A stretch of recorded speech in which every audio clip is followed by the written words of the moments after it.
Kakinada 45వ division భావనగుడి సెంటర్లో ఏర్పరచుకున్న వినాయకుడి యొక్క బృందానికి కాకినాడ సిటీ ఎమ్మెల్యే కొండబాబు గారి తరపున మరి వీరందరికీ కూడా వినాయకుడు బృందానందరికీ కూడా కమిటీ వారందరికీ కూడా ముందుగా వినాయక చవితి శుభాకాంక్షలు తెలియజేసుకుంటూ మరి 46 సంవత్సరాల నుంచి పూర్వం మా చిన్నతనం నుంచి కూడా ఇక్కడ ఎంతో ఘనంగా కాకినాడలో ఎప్పుడూ కూడా ఎక్కడైనా సరే భావనగుడి సెంటర్ వినాయకుడు అంటే చాలా పెద్ద పేరు ఉండేది.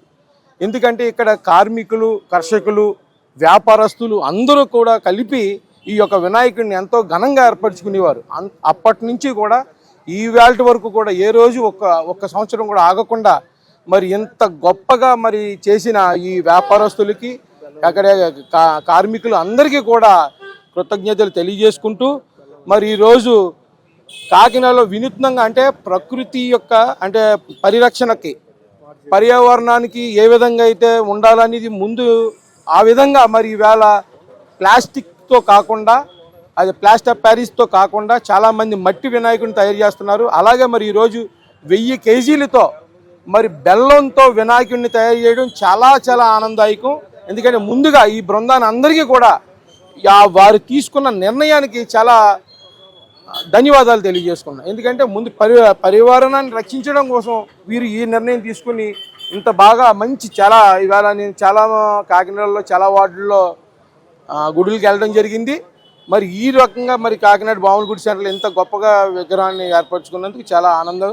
నెక్స్ట్ ముందుగా మా లోకేష్ బాబు గారికి, ఎందుకంటే వీధుల్లో నిలబెట్టిన ప్రతి వినాయకుడికి అంటే చాలామందికి కరెంటు సప్లై కూడా ఉండదు. కొంతమంది దాతలు కొంత ఇవ్వడం జరుగుతుంది.